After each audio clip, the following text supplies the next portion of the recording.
Welcome to physics class.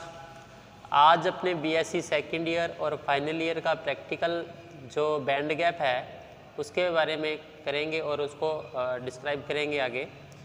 तो सबसे पहले बात करते हैं बैंड गैप होता क्या है और ये किस प्रकार से बनता है। ठीक है, तो ये बेसिकली सेमीकंडक्टर की प्रॉपर्टी है, सेमीकंडक्टर डायोड की प्रॉपर्टी होती है। आपको पता है कि किसी भी डायोड में दो जंक्शन होते, एक जंक्शन होता है अपने पास जिसको बोलते हैं पी एन जंक्शन। एक तरफ होल्स होते हैं पी टाइप में और एन टाइप में अपने पास इलेक्ट्रॉन्स होते हैं। पी और एन के बीच में ये जो जंक्शन होता है, ये बैरियर होता है, इसको ही अपने बैंड बोलते हैं, बैंड। ठीक है, अब सुनो, जब मैं इस सेमीकंडक्टर को फॉरवर्ड वाइस में या ये कहूँ कि इसको अगर वाइस में रखता हूँ तो ये बैंड पास हो जाता है, यानी ये छोटा बैंड हो जाता है, यानी इलेक्ट्रॉन और होल्स इस बैंड को इजीली पार कर जाते हैं। ठीक है, इजीली पार कर जाते हैं। लेकिन जब मैं सेमीकंडक्टर को रिवर्स बायस में लगाता हूँ यानी फर्स्ट बायस में लगाता हूँ, तब ये बैंड गैप की चौड़ाई बढ़ जाती है, इसकी विड्थ चौड़ी हो जाती है अपने पास, ये भी कह सकते हैं। जिससे क्या होता है कि जो अपने पास करंट की वैल्यू है इस डायोड के अंदर से सर्किट के अंदर, वो भी डिक्रीज होना स्टार्ट हो जाती है। डिक्रीज होने का मुख्य कारण यही है कि जो इलेक्ट्रॉन्स और होल्स है वो पार नहीं हो पाते।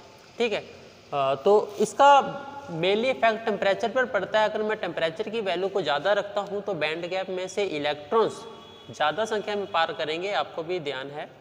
ठीक है, तो दोबारा से आप थोड़ा सा देख लेते हैं अपने पास कॉपी में, आपको बता देता हूँ बुक्स पे, फिर इसका प्रैक्टिकल अपने करते हैं।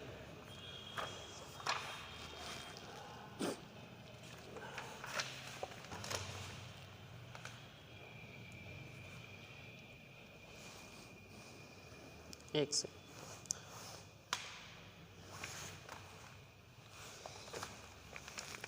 ठीक है, इसमें अगर मैं आप बनाता हूँ, एक सेकंड में थोड़ा सा ना।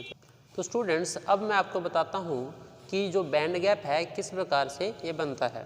ठीक है, तो देखो ये अपने पास क्या है, एक पीएन जंक्शन है, एक पीएन डायोड है। ठीक है, इस पीएन डायोड के अंदर ये वाला जंक्शन होता है। ठीक है, एक तरफ होल्स होते हैं अपने तरफ। ठीक है, शायद ये आपको उल्टा दिखाई दे रहा हो, तो आप थोड़ा सा एडजस्ट कर लो इसको, मैं बता रहा हूँ आपको समझ आ जाएगा। एक तरफ ये होल्स है, एक तरफ इलेक्ट्रॉन्स है। ठीक है, जब मैं इसको क्या करता हूँ, हाँ, फॉरवर्ड वाइज करता हूँ, जब मैं इसको फॉरवर्ड वाइज करता हूँ तब ये जो बैरियर है अपने पास, ठीक है, ये बैरियर, इसकी क्या विड्थ क्या हो जाती है, कम हो जाती है, कम विड्थ हो जाती है, कम विड्थ हो जाती है। इसका क्या हो जाता है, इलेक्ट्रॉन्स और होल्स एक दूसरे की तरफ जाने लग जाते हैं, इलेक्ट्रॉन इस तरफ जाने लग जाते हैं और होल्स इस तरफ जाने लग जाते हैं, जिससे करंट फ्लो होने लग जाता है। ठीक है, करंट की वैल्यू बढ़ जाती है। लेकिन जैसे मैं इसको रिवर्स बायस करता हूँ, ठीक है, जैसे मैं इसको क्या करता हूँ, रिवर्स बायस करता हूँ, तब क्या होगा कि ये जो विड्थ है अपने पास इस बैरियर की वो बढ़ जाएगी। ठीक है, तो ऐसा होगा इस जंक्शन की, इस बैंड गैप बोलते हैं इसको, इस प्रकार का गैप आ जाता है, उसको बोला जाता है बैंड गैप। तब जो इलेक्ट्रॉन्स और होल्स होते हैं ये इसको क्रॉस नहीं कर पाते, तब क्या करते हैं कि अपने मान लो टेम्परेचर बढ़ा दिया। ठीक है, टेम्परेचर बढ़ा दिया तो इलेक्ट्रॉन्स को एक्स्ट्रा एनर्जी मिल जाती है, जिससे वो पार करने में उनके पास एनर्जी आ जाती है। ठीक है, तो टेम्परेचर पर इस प्रकार की जो डिपेंडेंस है, ठीक है, टेम्परेचर की इस प्रकार की जो डिपेंडेंस है इलेक्ट्रॉनों की, तो करंट की, उसके बारे में इस प्रैक्टिकल के अंदर अपने करेंगे। तो स्टार्ट करते हैं अगले। ये अपने पास जो इंस्ट्रूमेंट है, इस इंस्ट्रूमेंट को बोला जाता है band gap semiconductor diode practical instrument. ठीक है, इस इंस्ट्रूमेंट की सहायता से अपने टेम्परेचर पर डिपेंडेंस को फाइंड करेंगे। तो इस इंस्ट्रूमेंट में कुछ आपको थोड़ी सी बेसिक जानकारी दे देता हूँ।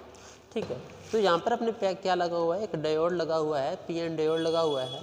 यहाँ पे एक माइक्रोमीटर लगा हुआ है जो अपने पास क्या करता है, जो माइक्रो करंट होता है अपने पास उसकी वैल्यू को ये फाइंड करेगा। ठीक है, इसमें क्वेश्चन आता है कि इसमें मिली एम्पियर क्यों नहीं लगाया, इसमें माइक्रो ही क्यों लगाया, क्योंकि फॉरवर्ड बायस में जो करंट की वैल्यू होती है वो सिर्फ मेजॉरिटी कैरियर्स के कारण ही फ्लो होती है उसके अंदर, तो वो बहुत ज़्यादा कम होती है। मेजॉरिटी कैरियर जिसको बोलते हैं अपने अल्पसंख्यक आवेश भाग, जो पहले से ही अल्प है, उनके लिए जो उनके द्वारा जो करंट प्रोड्यूस होगा वो भी बहुत अल्प होता है, यानी कम होता है, इसलिए इसमें माइक्रोमीटर यूज़ किया जाता है। ठीक है। ये अपने पास क्या है, एक ओवन है, ठीक है। ओवन के अंदर, ठीक है, ओवन के अंदर अपने क्या है, एक थर्मामीटर का यूज़ करके इसका टेम्परेचर फाइंड करेंगे। टेम्परेचर को नोट करते हैं तो ओवन की ज़रूरत इसलिए पड़ी क्योंकि जो एक्स्ट्रा करंट इसमें अपने प्रोड्यूस करवाना है वो टेम्परेचर के डिपेंडेंस के फाइंड करने के लिए ओवन की ज़रूरत पड़ती है, ठीक है। यहाँ से अपने ओवन को ऑन और ऑफ कर सकते हैं, ठीक है। ये 3 वोल्ट की इसके अंदर बैटरी लगी हुई है अपने पास और बाकी इसके नॉर्मल टर्मिनल्स है। ये अपने pass on off main switch है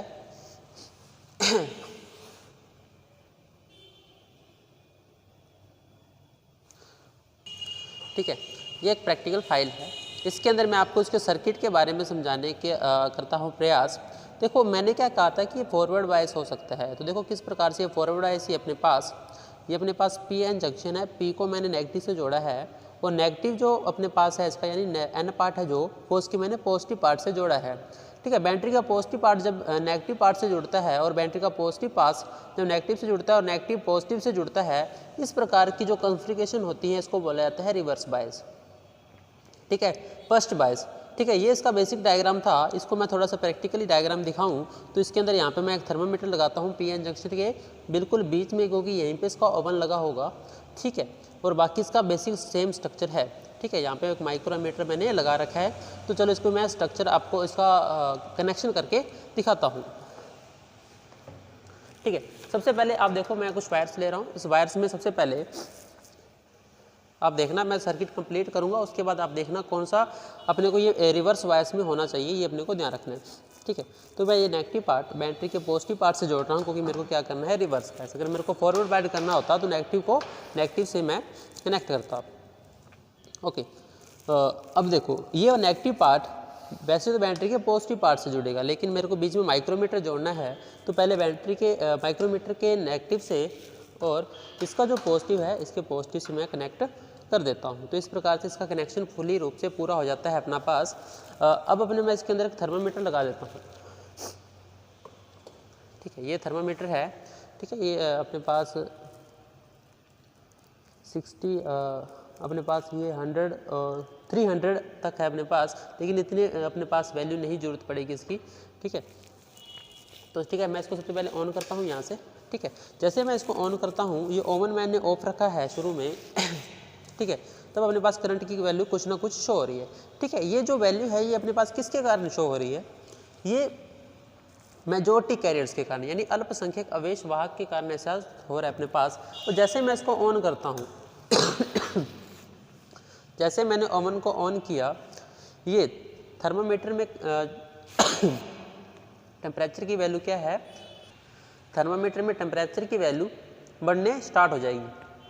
और ये एक ऐसा समय आएगा जब इसकी वैल्यू जहाँ तक पहुँच जाएगी 70 या 80 के पास, तब जो ये करंट होगा, जो ये माइक्रो एम्पियर का करंट है यानी डायोड का करंट है, ये डायोड का करंट यहाँ पर आ जाएगा यानी 50 माइक्रो एम्पियर के करीब आ जाएगा। ऐसा क्यों होता है, क्योंकि जैसे ही मैं टेम्परेचर बढ़ाता हूँ, जो बैंड गैप के दूसरी तरफ यानी एन टाइप में इलेक्ट्रॉन्स थे, उन इलेक्ट्रॉन्स को कुछ एनर्जी मिलती है और उस बैंड को पार कर जाते हैं। इस कारण इसकी जो अपने पास क्या होता है, करंट की वैल्यू बढ़नी स्टार्ट हो जाती है, ठीक है। तो आपने क्या करना है, जब ये फुल यहाँ पर आ जाएगा 50 के पास पूरी तरह से करंट और कितना भी टेम्परेचर होगा यानी 70 या 80 के पास ऐसा आता है अपने पास, तब अपने इसको क्या कर देंगे, इस ओवन को क्या कर देंगे, ऑफ कर देंगे।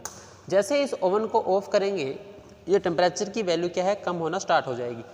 तो आपने प्रैक्टिकल में करना क्या है, जैसे ही ये टेम्परेचर की वैल्यू कम हो रही है, जैसे 70 होगी, ठीक है, 70 से 60 होगी, 70 से मान लो 68 होगी, यानी 2 के डिफरेंस लेना आपने, 68 होगी, 65 होगी, 67 होगी, इस प्रकार से ये कम होती रहेगी, 64, 3, 2 और इस प्रकार से अगर 2 का गैप लो, अगर 3 का गैप लोगे, तो उस टेम्परेचर पर ये करंट की वैल्यू भी अपने पास क्या होगी, कम होना स्टार्ट हो जाएगी, ठीक है। तो इन दोनों वैल्यू को आपने नोट करना है, ठीक है। तो अब मैं आपको जो इसकी टेबल बनेगी उस टेबल को मैं दिखाता हूँ।